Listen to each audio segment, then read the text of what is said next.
नमस्कार मित्रों, मैं मनोज कुमार प्रभाकर अपने इस YouTube चैनल गुरु मैटिवाणी पर आप सभी का हार्दिक अभिनंदन करता हूं। आप सभी का आभार व्यक्त करता हूं और साथ ही मित्रों मैं अपने मटेरियल मेडिकल के YouTube वीडियोस नहीं आने के आप लोगों से क्षमा चाहता हूं। मित्रों मेरे कुछ निजी व्यस्तता रही जिसके कारण मैं शुक्रवार को अपना वीडियो नहीं बना पाया और आज रविवार आ गया और आज का दिन जो है सो मेरा फिलॉसफी का है। तो आज मैं आपको फिलॉसफी की वीडियो वेट कर रहा हूँ और जो मटेरियल मेडिका का वीडियो है वो एक कल से परसों तक में आप तक पहुँच जाएगा, जिसमें आपको S1 S2 के बारे में आपको पूर्ण विस्तृत जानकारी आपको प्रदान की जाएगी। मित्रों, जो लास्ट हमारा प्रैक्टिस ऑफ मेडिसिन का जो वीडियो था डायबिटीज़ पे था, उस पर कुछ मित्रों ने कमेंट्स किए थे कि पैंक्रियाटिक स्टोन के लिए कौन सी दवा दी जाए। तो मित्रों इसके लिए S2 F2 A2 भर2 और C2 साथ में WE और GE का जो है एक लोशन बना करके अगर आप दिन भर में 3-4 बार लेते हैं तो उससे पैंक्रियाटिक स्टोन में आपको अच्छी सफलता मिलेगी। साथ में खाना खाने के बाद S9 का प्रयोग करें और WF2C5 का प्रयोग जो हाइपोकॉन्ड्रिया है उस पर अगर आप कॉम्प्रेस देते हैं तो स्टोन जो है सो आपका बहुत जल्दी डाइल्यूट होकर के और इंटेस्टाइन से बाहर निकल जाएगा। लेकिन इंटेस्टाइन पर प्रेशर देने के लिए आपको भर2 का भी प्रयोग रात में सुसुम पानी के साथ करना होगा। लेकिन मित्रों मैं यहाँ पर एक बात कहना चाहता हूँ कि आप अपनी दवा कहाँ से परचेस करते हो और किस अवस्था में आपको बना के देते हैं, उनकी दवा में कितनी शुद्धता है ये मैं नहीं जानता। तो संभव है कि इस गॉल ब्लैडर और पैंक्रियाटिक स्टोन में आपको जहाँ मेरे हिसाब से 1 माह में जो है सो वो ख़त्म हो जाना चाहिए, वहाँ आप अलग अलग कंपनियों की दवा के क्वालिटी के आधार पर 2 से 3 महीना, कहीं कहीं 6 महीना भी लग सकता है। इसके अलावा मैं आपको एक बात और बता देता हूँ कि मेरा अपना खुद का प्रोडक्ट है जिसका कि नाम पेबल कटर है, वो मैं आपको स्क्रीन पे दिखा दे रहा हूँ। ये इसकी कीमत जो है सो 125 रुपये है और ये जो है सो पेबल कटर ये 20 स्पून दिन भर में 3 बार अगर आप अपने रोगी को देंगे तो संभवतः 1 माह के अंदर उसको काफ़ी बेनिफिट होगा, जो कि इसी कंपोजिशन से बना हुआ है। और इसमें मित्रों एक बात और बताना चाहता हूँ कि जब पैंक्रियाज में स्टोन होता है तो सम टाइम्स चूँकि इंसुलिन भी अफेक्टेड हो जाता है तो वहाँ पर जो है सो डायबिटीज़ का जो डायबिटीज़ में जो शुगर लेवल जो होता है वो भी हाई हो जाता है। तो उस कंडीशंस के लिए आपको मेरा ये डायबिटिक केयर है, डायबिट केयर, ये जो है मेडिसिन आपको जो है जिसका कि मूल्य 170 रुपये है। तो ये आपको जो है इसकी 20 से 30 बूंद जो है सो अगर आप 3-4 बार देते हैं तो उससे शुगर लेवल जो है सो तेज़ी से डाउन होगा और स्टोन जो है सो वो इसके साथ साथ देने से स्टोन ख़त्म हो जाएगा। लेकिन मित्रों यहाँ पर भी एक चीज़ मैं कहूँगा कि इस दवा में जो है भर2 का प्रयोग नहीं किया गया, क्योंकि यही दवा जो रीनल स्टोन है उसमें भी दी जाती है। तो यहाँ पर आपको रीनल स्टोन, ये जो गॉल ब्लैडर और पैंक्रियाटिक स्टोन है उस स्टोन में ख़त्म करने के लिए पेबल कटर के साथ में आपको भर2 का प्रयोग नाइट में जो है वो आपको देना होगा सुसुम पानी के साथ। कम से कम अगर गोली में देते हो 30 से 40 गोली आपको प्रयोग करना होगा और अगर आप टिंचर में देते हैं तो D2 फॉर्म में जो है सो आपको इसका प्रयोग कम से कम 10 से 20 बूंद सुसुम पानी के साथ देना होगा। और अगर शुगर का लेवल है तो उसमें आप डाइल्यूट मेडिसिन के लिक्विड मेडिसिन का भी प्रयोग करें। शुगर की मेडिसिन दे शुगर पिल्स में बनाने पर कुछ लोगों को ये भ्रामकता रहती है कि इससे शुगर लेवल बढ़ता है, हालांकि ऐसा हकीकत में नहीं है, लेकिन लोगों की भ्रामकता होती है। इसलिए मैं कहूँगा कि आप मेडिसिन को जितना अधिक हो सके शुगर पे लिक्विड बेस में ही दें और साथ में वो जो मैंने कॉम्प्रेस बताया है वो कॉम्प्रेस अवश्य दें, जिससे कि जो है सो पेशेंट को तत्काल लाभ हो। अब मित्रों मैं आज के भी अपने इस वीडियो में मैं फ़िलॉसफी के ऊपर बताना चाहता हूँ कि what can do and what cannot do through the electrohomeopathy. आखिर इलेक्ट्रोहोम्योपैथी से चिकित्सा करने में इलेक्ट्रोहोम्योपैथी की सीमा कहाँ पर जाके ख़त्म हो जाती है। हम कभी कभी क्या होता है कि पागलों की तरह कहते हैं वी कैन डू एवरीथिंग। ये डॉक्टर हैं तो कर सकते हैं, लेकिन हर चिकित्सा विज्ञान की एक अपनी सीमाएं होती है जहाँ पर कि वह चिकित्सा विज्ञान अपने आप को विवश पाता है और वह कुछ भी नहीं कर सकता है, चाहे वो एलोपैथी हो, होम्योपैथी हो, आयुर्वेद हो या इलेक्ट्रोहोम्योपैथी हो या एक्यूप्रेशर हो, एक्यूपंक्चर, कोई भी चिकित्सा विज्ञान हो। हम यहाँ पर ये नहीं कहेंगे कि हर व्यक्ति का अपना अपना नॉलेज होता है, अपना अपना एक्सपीरियंस होता है, इसे मैं किसी के यहाँ पर मैं, लेकिन कुछ ऐसी चीज़ें हैं जिसको भी मैं, जहाँ पर कि जैसे औषधि से प्रयोग करने से जो चीज़ ठीक हो सकते हैं, तो चाहे किसी भी चिकित्सा विज्ञान का हो, वह औषधि से ठीक होना है तो वो किसी भी चिकित्सा पद्धति से ठीक हो। अगर आपकी पहुँच वहाँ तक नहीं है तो आपसे नहीं ठीक हो रही। लेकिन कुछ चीज़ें सिर्फ शल्य क्रिया से ही ठीक हो सकती है, तो वहाँ शल्य क्रिया अनिवार्य हो जाता है, तो वहाँ पे शल्य क्रिया ही करनी होगी, दूसरा कोई ऑप्शन आपके पास नहीं। उसी तरह से कुछ चीज़ें ऐसी होती हैं जहाँ पर कि चिकित्सा शास्त्र बिल्कुल विवश हो जाता है, शल्य क्रिया से भी चांस 10% रह जाता है, तो वहाँ पर शल्य क्रिया भी विवश हो जाता है। जैसे कुछ चीज़ें, अब यहीं पर एक चीज़ और बात आती है, कुछ चीज़ें अंडर द ज्यूरिडिक्शन आती है, तो जहाँ ज्यूरिडिक्शन की बात आएगी, जहाँ न्यायिक व्यवस्था की बात आएगी, तो वहाँ पर भी चिकित्सा विज्ञान हतप्रभ हो जाता है, विवश हो जाता है, वह बिना उसके गाइडलाइन के वो काम नहीं कर पाता। मैं उन्हीं चीज़ों को मैं आज आपके पास में बताना चाहता हूँ। मित्रों, मैं जो जो बातें आपको बताऊँगा इनको छोड़ करके बाकी सारे काम आप इलेक्ट्रोहोम्योपैथी के माध्यम से चिकित्सा कर सकते हैं। नंबर 1, अगर किसी को गॉल ब्लैडर में स्टोन हुआ है और स्टोन की थैली जो है वो उसका जो थिकनेस है वो ब्लास्ट होने के कगार पर है या कंप्लीट ब्लास्ट हो चुका है। मित्रों, यहाँ पर अगर कोई, और उसके बाद जो है सो पेशेंट को जॉन्डिस या हेपेटाइटिस का सिम्टम्स आपको अपीयर हो जाएगा। मित्रों, यहाँ पर आप कुछ नहीं कर सकते। आपके पास में कोई ऐसी व्यवस्था नहीं कि स्टोन को निकाल करके या स्टोन को बॉडी के अंदर ही डिजॉल्व कर दे, कोई व्यवस्था नहीं है। इसे ऐसे केस को लेने से इनकार कर दीजिएगा। मैं साफ कहता हूँ, मैं किसी को मिसगाइड करने का, भ्रामकता फैलाने का कोई काम नहीं करता। दूसरा, अगर डिलीवरी होना है, बच्चा टाइम बिल्कुल पूरा हो चुका है, फॉल्स लेबर पेन नहीं होकर के ट्रू लेबर पेन स्टार्ट हो चुका है, बच्चेदानी का मुंह नहीं खुल पा रहा है या खुल गया है, तो उस कंडीशन में बच्चेदानी का मुंह अगर नहीं खुल रहा है तो वहाँ पर आप S582WE का प्रयोग करके बच्चेदानी का मुंह तो खोल सकते हैं। लेकिन अगर अम्बिलिकल कॉर्ड में, जिसको गर्भनाल कहते हैं, अगर उसमें बच्चे का गर्दन अगर उसमें टाई अप हो गया तो बच्चा बाहर निकल नहीं पाएगा, वहाँ पर सर्जरी की ही आवश्यकता पड़ेगी। बिना शल्य क्रिया के उसे आप कुछ नहीं कर सकते, तो यहाँ पर भी आपको अपने हाथ रोक लेने होंगे।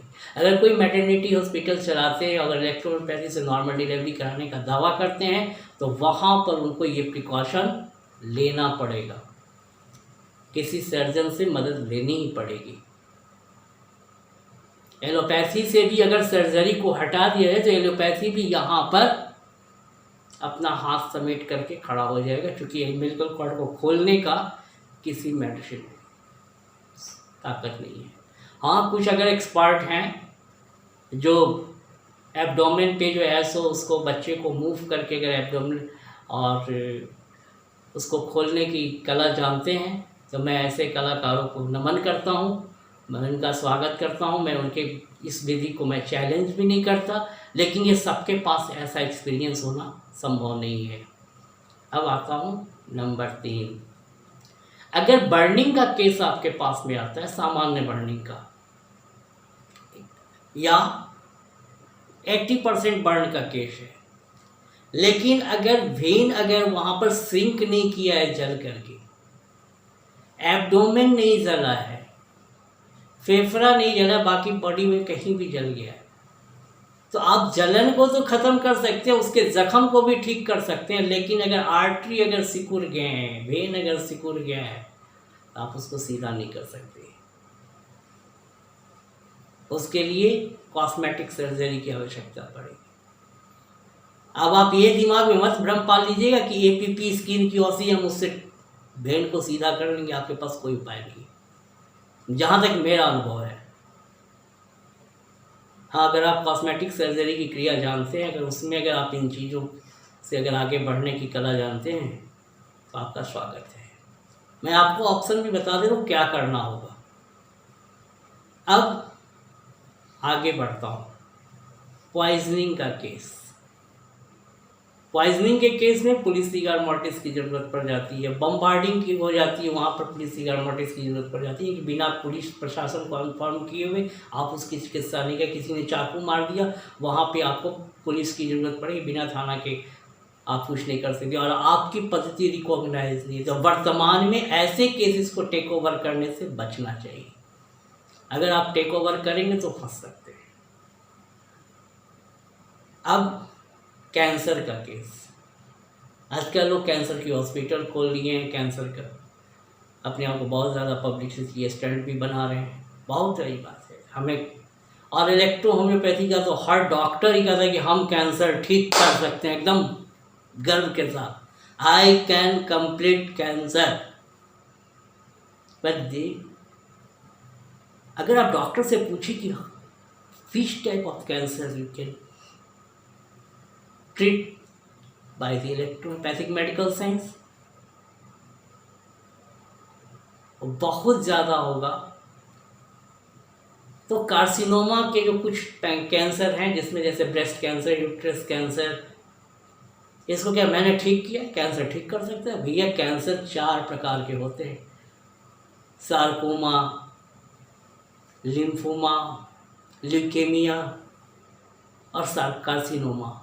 तो कार्सिनोमा तो ऑर्गन कैंसर है। ऑर्गन कैंसर को ठीक करने का बहुत ही सिंपल तरीका है। कैंसर सुनने में, जैसे आज कोविड-19 में कोरोना सुनने में भयानक लगता है, वैसे कैंसर शब्द सुनने में भयानक लगता है। अदरवाइज एक कैंसर का जो एक पार्ट है कार्सिनोमा, जिसको कि ऑर्गेनिक कैंसर कहते हैं, इसमें अगर हार्ट अगर डिस्टर्ब हो, लंग्स कैंसर हो, तो लंग्स कैंसर से पहले कोई और प्रॉब्लम हो सकता है, जैसे कार्डियक, जैसे हाइपरटेंशन की प्रॉब्लम, या उसमें कोई एब्सेस वगैरह हो जाना, चेस्ट पेन रहना, बहुत तरह की बातें, धूम्रपान का बहुत अधिक करना। तो लंग्स कैंसर को भी आप धीरे धीरे करके रिड्यूस कर सकते हैं। मैं आपको बता दूंगा कि उसमें कौन सी मेडिसिन कंपलसरी है लास्ट में, जब मैं उसका सबका ट्रीटमेंट बताता जाऊंगा। हार्ट कैंसर, लंग्स कैंसर में S1, C5, A3, वर्बन, WE और B का प्रयोग करेंगे, और G का अल्टरनेट करके। तो जितना भी कैंसर में जो डिजेनरेशन होता है, वो सारे के सारे खत्म हो जाएंगे। यूट्रस कैंसर अगर किसी को है, तो ये जानकारी ले लें कि यूट्रस कैंसर के पहले उसको हुआ क्या था, मेरिटाइटिस हुआ था, डिस्मेनोरिया था या लिकोरिया था। ये 3 अवस्थाएं ऐसी है जिससे कि उसको ये प्रॉब्लम यूट्रस कैंसर का आ सकता है। इन तीनों अवस्थाओं में कभी कभी ओवेरियन सिस्ट या यूट्रस सिस्ट या सिस्टाइटिस वगैरह का भी केस आ जाता है सामने में, जो बाद में कन्वर्ट होकर यूट्रस कैंसर कन्वर्ट हो जाता है। अब यहाँ पर S5 C1 या C2, A2 और भेनवन का प्रयोग करेंगे।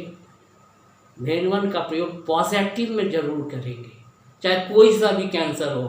पॉजिटिव में भेनवन का, चाहे वो हार्ट का कैंसर, लंग्स का कैंसर हो, ब्रेस्ट का कैंसर हो, पेनिस कैंसर हो, एब्डोमिनल स्टोमक का कैंसर हो, लीवर कैंसिरोसिस हो, आपको भेनवन का प्रयोग अवश्य करना है। क्यों करना है?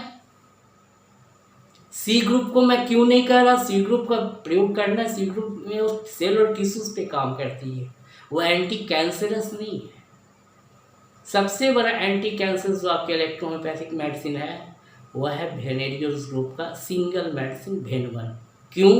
क्योंकि वह कैनैबिस सैटिवम उसमें है, जिसको कि हिंदी में गांजा कहते हैं। अब गांजा है तो नशीला चीज, इसका प्रभाव मस्तिष्क पर है, मगर ये कैंसर सेल को डिस्ट्रॉय करने में सबसे ज़्यादा सक्षम है।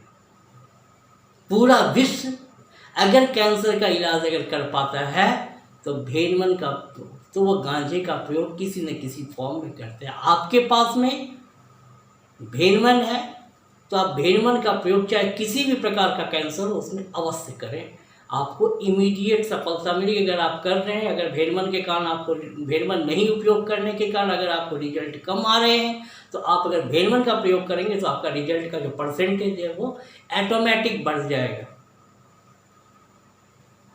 इस बात को हमेशा ध्यान रखें।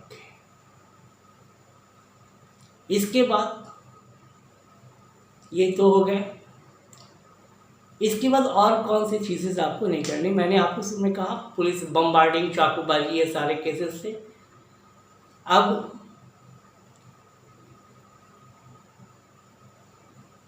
एक केस और है जिसका कि आप ट्रीटमेंट करने से बचेंगे, और वो है कि अगर आपको कोई केस समझ में नहीं आ रहा है, आपके पास सीनियर का कोई इन्फॉर्मेशन नहीं है और वह टिपिकल केस है, तो वैसे केसेस को लेने से बचेंगे। अगर जैसे किसी को हार्ट अटैक हुआ या ब्रेन हैमरेज कर रहा है, वहाँ पे शुगर का लेवल भी उसका हाई हो रहा है, 400 से ऊपर जा रहा है, और ब्लड प्रेशर 180 से ऊपर जा रहा है सिस्टोलिक,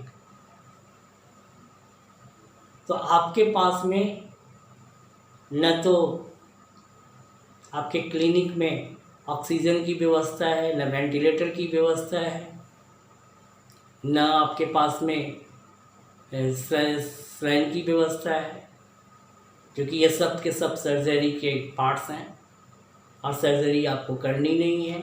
तो ऐसे केसेस में आप बहुत ज़्यादा अगर कर सकते हैं तो रोगी को आप एस्टेन भरवन, अगर वो खा सकता है तो, मुंह खुला है, अगर वो सेंस में उसको दवा को ले सकता है तो उसके जीभ पर डाल दीजिए और उसको पर्याप्त रेफर कर दीजिए। 10 मिनट अगर आप एक्सपीरियंस होल्डर हैं, जैसे मैंने एक बार किया था, हमारे मकान मालिक के, जब मैं पटना में था तो हमारे मकान मालिक की जो माता जी थी उनका ब्लड प्रेशर अचानक से हाई हो गया था, बस क्योंकि 160 के आसपास में सिस्टोलिक था। तो मेरे पास में एक प्रिवेंटा की मेडिसिन है जो मैं आपको दिखा देता हूँ। प्रिवेंटा मैंने और एस्टेन, ये दोनों ही जो है, हालांकि उसमें एस्टेन ऑलरेडी मैं यूज़ किया हूँ, तो प्रिवेंटा जो है मैंने